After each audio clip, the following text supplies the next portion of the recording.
வணக்கம். நம்ம இன்றைக்கி தக்காளி சாதம் எப்படி செய்கிறதுன்னு பார்ப்போம். அதுக்கு முதல்ல ஒரு பாத்திரத்தில் 50 கிராம் நெய் விட்டுக்கோங்க.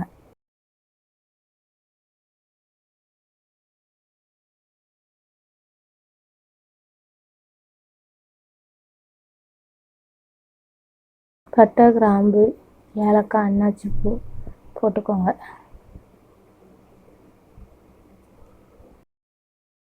ரெண்டு பெரிய வெங்காயம் நறுக்கியது போட்டுக்கோங்க. நல்லா வதக்குங்க.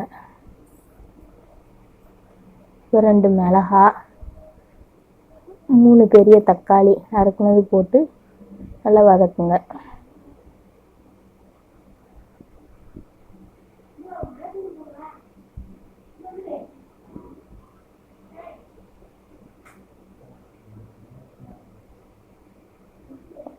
இஞ்சி பூண்டு பேஸ்ட் போட்டுக்கோங்க.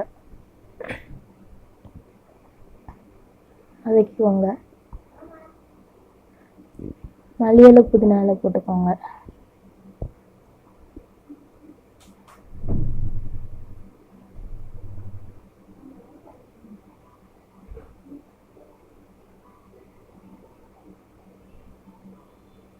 கிளறிட்டுக்கோங்க.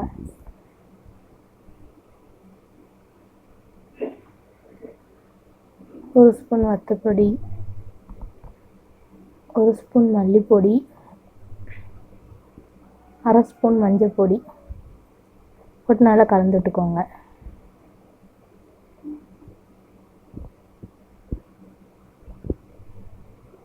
ஓரளவு வதங்கியதும் தேவையான அளவு தண்ணி ஊற்றிக்கோங்க. ஒரு பங்கு அரிசிக்கு 2 மடங்கு தண்ணி ஊற்றிக்கோங்க. நான் இப்போ 1/2 கிலோ அரிசி எடுத்திருக்கேன்.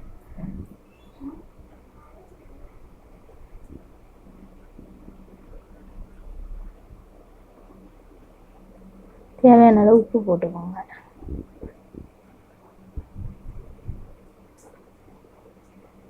கலந்து விட்டு நல்லா கொதிக்க விடுங்க.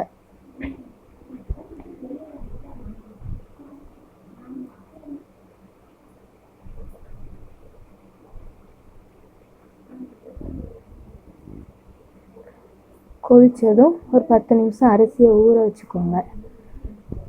அதையும் போட்டுக்கோங்க.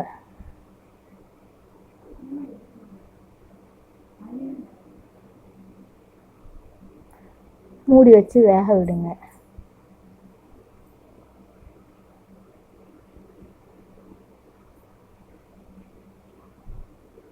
இடையில கிண்டி விட்டுக்கோங்க.